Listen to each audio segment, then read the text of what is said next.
Okay, picture this. You're scrolling TikTok, bored out of your mind, when suddenly, bam, you see a fried chicken chain in China called OFC, and it has Obama's face on the logo. Yes, Obama, fried chicken, in China, and they're calling it a brand. The 21-year-old owner of the shop changed the name to UFO, fearing legal action from KFC, but kept the Obama Colonel hybrid logo.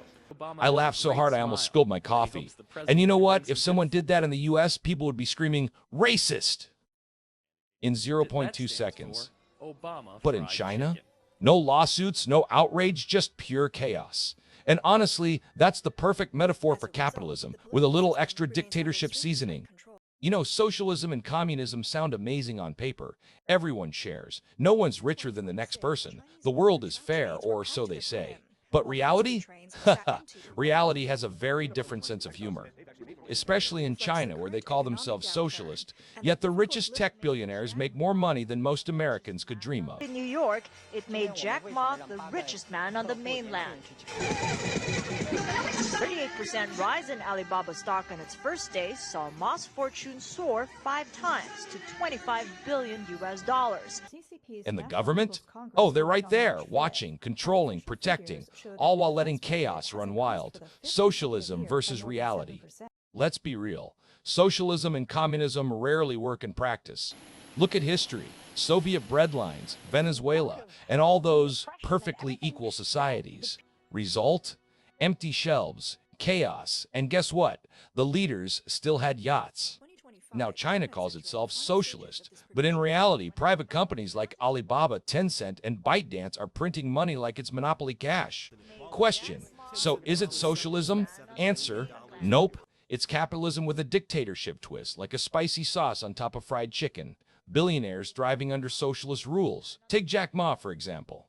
He builds Alibaba into a tech empire. Suddenly, the government steps in and says, slow down, buddy. This latest investigation is part of the government's escalating scrutiny of Jack Ma's expanding empire and represents heightened tensions between Chinese President Xi Jinping and the billionaire. In a statement, the company says it will comply with the regulator's requests. But the company still exists, the money still flows, and the billionaires are richer than ever. Question: is this fair? Depends on who's asking. It's like capitalism's buffet. Everyone can get some, but the government chooses who gets the lobster. And sometimes they just pinch your hand for fun. These clips. China Renaissance plunging overnight in Hong Kong after that company said that its chairman and CEO is missing. But since giving this speech that was critical of China's government, Jack Ma hasn't been seen in public, and now many are questioning, where is Jack Ma? Notice a pattern? Billionaires in China keep disappearing. Copying and patents, no problem. And here's the funniest part: copyright, patents, trademarks, forget it. 104% tariffs in China are not enough. I'm advocating 400%. I do business in China. They don't play by the rules. They've been in the WTO for decades. They have never abided by any of the rules they agreed to when they came in for decades. They cheat, they steal IP. I can't litigate in their courts. They take product, technology, they steal it, they manufacture it, and sell it back here. Go ahead, government got your back. Question: does this encourage innovation? Answer: kind of, if innovation looks like a knockoff with a twist. The Nike Air Force mid-wheat replicas are now available. With the colder weather, we've made a thicker version for everyone. These shoes use imported materials, and the shoe label has passed all authentication checks. These are our main online products. The leather is the same as before, imported from the original supplier, the same one Nike uses. The outsole is the same exact color as the original. Let's take a look at our outsole. It's identical, with the shoe body and outsole colors harmonizing perfectly. As for the leather's texture and color, the overall quality is outstanding. The edges are clean with minimal fraying, even for suede shoes, which often have a fuzzy finish. We've worked hard to perfect it. Our adhesive application is top-notch, ensuring the glue overflows slightly to connect with the outsole, preventing detachment. Interestingly, imported versions don't focus as much on such details. Our adhesive craftsmanship is absolutely on par with the originals. The leather, outsole, and even the interior are identical. Regarding the embossed logo on the heel, the original has a shallower imprint, so we've avoided pressing too hard to prevent it from looking messy. Let's look again at the outsole, completely identical. Take it home and compare it yourself. If it's not the same, I'll cover the return shipping and give you a full refund. Haha, it's literally business chaos with a legal shield.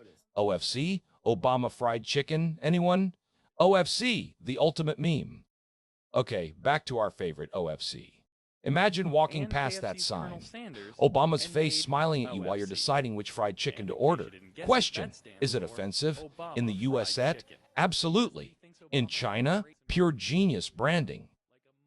It's the perfect example of the wild, chaotic, capitalistic dictatorship sandwich we've been talking about.